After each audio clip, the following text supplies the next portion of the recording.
അലം തറ കൈഫ ഫഅല റബ്ബുക B അസ്ഹാബിൽ feel അലം യജഅൽ കൈദഹും ഫീ തദ്ലീൽ. ഈ സൂറത്ത് ഓതാറില്ലേ? ഇതിന്റെ അർത്ഥം വായിച്ചു നോക്കിയിട്ടുണ്ടോ? ഇതിന്റെ അർത്ഥം നിങ്ങൾ ആരെങ്കിലും വായിച്ചു നോക്കിയിട്ടുണ്ടോ? ലോകത്തിലെ ഏറ്റവും വലിയ ജീവിയായ ആനയെന്ന് പറയുന്ന മൃഗവുമായിട്ട് അബ്രഹത്ത് എന്ന് പറയുന്ന ഭരണാധികാരി മക്കത്തുള്ള കഅബാലയം പൊളിക്കാൻ വന്നു. കാരണം മക്കക്കാരുടെ കയ്യിൽ ആനയില്ല.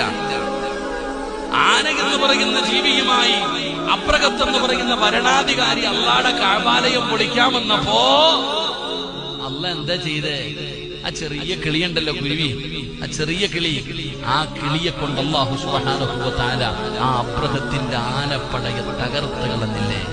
അല്ലാഹ് പറഞ്ഞില്ലേ പശുവ് പുല്ല് തിന്നിട്ട് ബാക്കി വന്നത് ചവിട്ടി തേക്കുന്നത് പോലെ അബ്രഹത്തിന്റെ ആനപ്പടയെ അല്ലാഹു തകർത്ത് കളഞ്ഞു എന്ന് അല്ലാഹുവിന്റെ വിശുദ്ധ ഖുർആൻ.